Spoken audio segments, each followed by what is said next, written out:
Today's lesson is 4-2 Reteaching. The learning goal for this lesson is to estimate quotients using rounding and compatible numbers. Here we have a word problem to start off with. There are 232 students at Ridgeview Elementary. The school has 8 classrooms.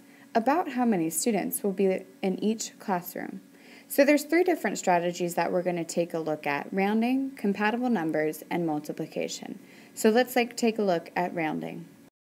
So if I use rounding to find an estimate for this quotient, I'm going to round 232 to the nearest hundred, which would be 200, and I'm just going to leave 8 the same. You could change it to 10, however, it's a good idea to leave at least one number the same when you're finding an estimate, because your estimate's more likely to be closer to the actual answer. So when solving this problem that I have written, I know that 8 can't go into 2 at all. So I'm going to go ahead and look at the number 20. I know that 8 can go into 20 2 times, and when I do 8 times 2, I get 16.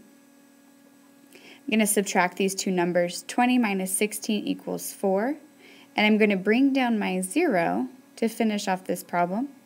8 can go into 40 5 times. When I do 8 times 5, I get 40, and when I subtract those two numbers down at the bottom, I know I'm going to get 0 because it's the exact same number. So my estimate, if I used rounding, would be approximately 25 students per classroom at Ridgeview Elementary. So now let's take a look at what our estimate would be if we used compatible numbers.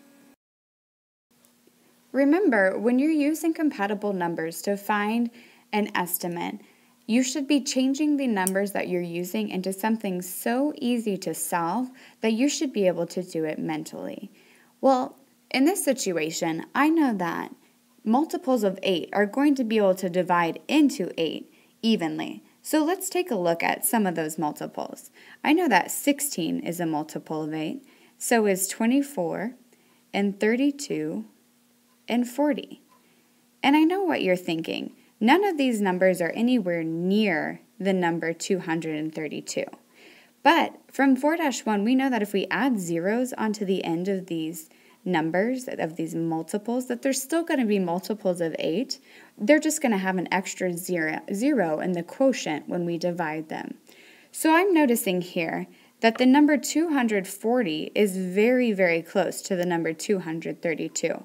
So I'm going to use that as my compatible number. I'm going to set up that problem so I can solve it for my estimate. So first I'm going to look at 24 divided by 8. Because from lesson 4-1 we know that we can do those basic facts first before looking at the zeros.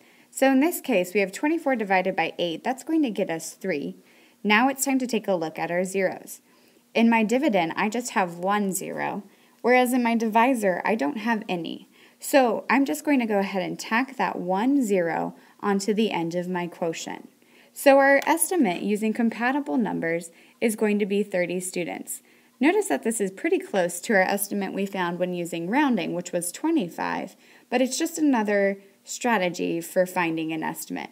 Now let's take a look at the last strategy that we're going to talk about, which is multiplication, which may seem like we're kind of doing the opposite, but I'll show you how it's done. So for this strategy, I'm not talking about taking 232 and multiplying it times 8. I'm talking more along the lines of figuring out which number I can multiply by 8 to get close to 232. So you could even think of it as 8 times, we'll call it n right now. What is going to get me close to 232? So what could this n possibly be that would get us close enough? So let's use the numbers that we came up with using our other estimation strategies. So if we did 8 times 25, this is what we got when we did the rounding. We get 200. And feel free to rewind this video and go back to that side at any time. And then the second strategy that we talked about was we got the estimate of 30. So 8 times 30 is going to get us 2,400. So we know that our total number of students per classroom is going to be somewhere between 25 and 30.